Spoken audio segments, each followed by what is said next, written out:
Badan kaku? Faktor Uya. Pegal dan cepat lelah? Faktor utuh. Susu kalsium biasa nggak bisa ngalahin faktor U. Minum Entrasol. Dengan ekstrak zaitun dan Profit Formula, bantu penuhi nutrisi harianmu. Entrasol.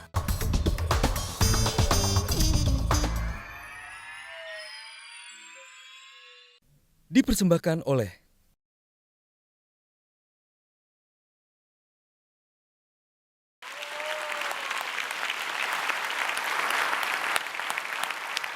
Anda masih di Mata Najwa, jurus pamungkas untuk Jakarta yang juga mengemuka di Pilkada Jakarta kali ini adalah isu SARA yang merasuk sampai ke sendi-sendi, sampai ke tulang dan membuat banyak membuat banyak kepala pening. Saya ingin ke Mas Aryo Bimo. Saya mau tanya dulu, kenapa sekarang berpeci?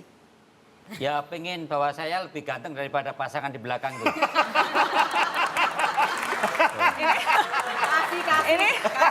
Ini strategi juga. Ini strategi untuk mendinginkan suasana soal isu SARA. Ini sesuatu yang dengan sengaja diambil atau ini hanya random saja, Mas? Ya ada faktor itu bahwa ini adalah wajah keindonesiaan ya. Bahwa isu SARA realitas di RT RW muncul. Ya. Maka kita sekarang tidak hanya sekedar ingin menang kalah, tapi bagaimana rakyat Jakarta ini sehat badannya dan sehat pikirannya di dalam melihat mana yang sebenarnya calon pemimpin itu yang perlu dia pilih. Kalau ada DPR, kalau ada bupati, kalau ada gubernur yang korupsi, itu bukan karena faktor agamanya atau sukunya, ya atau ya? Sekali lagi, kalau ada gubernur, bupati, kepala daerah, pemimpin, pejabat publik ini korupsi, bukan karena faktor agama, karena sukunya. Begitu juga kalau sukses, kalau berhasil. Ahok ini saya anggap sukses, Pak Jarod saya anggap sukses memimpin DKI, bukan karena agamanya Ahok atau sukunya Ahok. Baik. Pak Jarod bukan karena agamanya atau sukunya Pak Jarod. Karena Ahok dan Jarod adalah pemimpin yang punya integritas. Baik. Bahasa Jawane prasojo. Gitu loh Pak. Ya. Lah terus sekarang kok SARA berkembang untuk milih pemilihan daerah, nanti kalau korupsi terus disalahkan agamanya. Oke. Nggak bisa. Silakan, ada yang mau menanggapi? Tepuk tangan. Sarah? Secara itu nama saya disebut-sebut terus panas nih kupingnya dari kemarin gitu ya. Pokoknya udah cepetan aja deh kita sebut kalau bisa pilkada besok gitu. Karena kita menyadari bahwa kita dari awal sudah menyampaikan bahwa kalau misalkan ada hal-hal yang mengangkat seperti itu tidak dari kita. Ini sekarang kok kita jadinya malah seringkali lebih membantah fitnah daripada membicarakan program. Fitnah itu apa tuh sangat misalnya? disayangkan. Lu dekat-dekat sih sama yang suka bicara itu. Gitu. Maksudnya siapa nih? Maksudnya siapa Maksudnya, ya, Mas Bimo? Tapi kan saya dekat sama abang kalau di DPR. Sarah, tapi apakah memang isu ini diakui atau tidak diakui membawa keuntungan bagi pasangan tertentu, dalam hal ini pasangan Anies Sandi? Menarik bahwa banyak yang menyatakan bahwa kita yang diuntungkan, tapi juga banyak kalau misalkan kita lihat, kalau misalkan ini terus diangkat sebenarnya yang diuntungkan juga Ahok Jarot, itu dinyatakan oleh Denny JA. Yang diuntungkan justru Ahok Jarot. Siapa jadi? Dua-duanya mengambil untung dari isu SARA ini? Tentu kami yang paling dirugikan dong dari isu SARA ini. Bagaimanapun waktu kita melakukan riset terhadap preferensi pemilih, salah satu yang membuat orang tidak mengakui keberhasilan Pak Basuki dan Pak Jarod adalah karena bagaimana kita melihat kepuasannya 73%, tetapi per putaran pertama kita 43%. Dan itu karena Jadi SARA? ya salah satunya adalah itu. Itu yang disebut dengan split vote.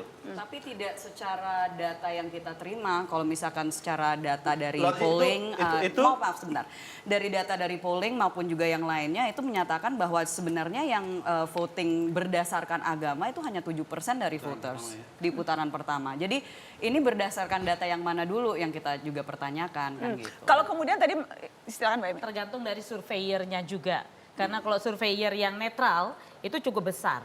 Kenapa memilih Anies Sandi? Itu kan dulu ada 3 ya. Karena putaran pertama itu ada 3. Jadi masih ada Agus. Ya, yang memilih Agus itu bukan yang sentimental, yang pakai agama. Tapi setelah putaran pertama ada survei dan ditanya dia akan milih kenapa dia nomor Tapi poinnya satu itu begini, adalah karena Mbak agama. Nana, poinnya adalah begini, kita tidak menghalangi orang memilih berdasarkan atas latar belakangnya. Itu hak setiap warga negara. Dan apakah hak juga untuk menggunakan kita isu itu kemenangan? Ada undang-undang yang menyatakan bahwa penggunaan isu SARA di dalam undang-undang pilkada itu tidak dibolehkan. Oke. Oleh karena itu, Bang Sani? Bang Sani?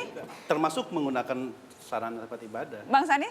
Dari awal sebenarnya strategi kami di Anies Sandi itu tidak menggunakan agama untuk kepentingan pilkada atau politik. Sebab di survei kami 80% orang memilih bukan karena agama. Jadi bukan kami yang urusan menggunakan agama untuk kepentingan politik. Jadi relawannya. Justru ada calon yang menggunakan agama, isu agama untuk kepentingan politiknya. Misalnya ada calon, maksud Anda tim Basuki Jarot. Calon lain kan cuma satu. Ya kira-kira begitulah, menggunakan agama untuk kepentingan misalnya politiknya. Apa misalnya? Konkretnya apa? Menistakan agama? Justru kita dirugikan dong dengan kita gara-gara dengan isu isu itu kita penistaan bonyok. agama itu. Loh karena isu itu maka kita bonyok begitu. Nah itu fakta yang harus kita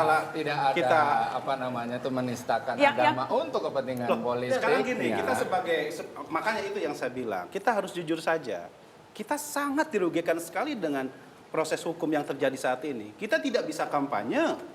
Kita dihajar dengan berbagai macam fitnah. Dan isu kata-kata penista itu artinya adalah sudah menghakimi. Padahal proses hukum masih berjalan. Itu yang menurut saya tidak fair. Gitu loh. Oleh karena itu, hati-hati menggunakan istilah penista agama. Baik, kita akan break. Masih ada waktu setelah ini untuk melanjutkan. Jangan kemana-mana.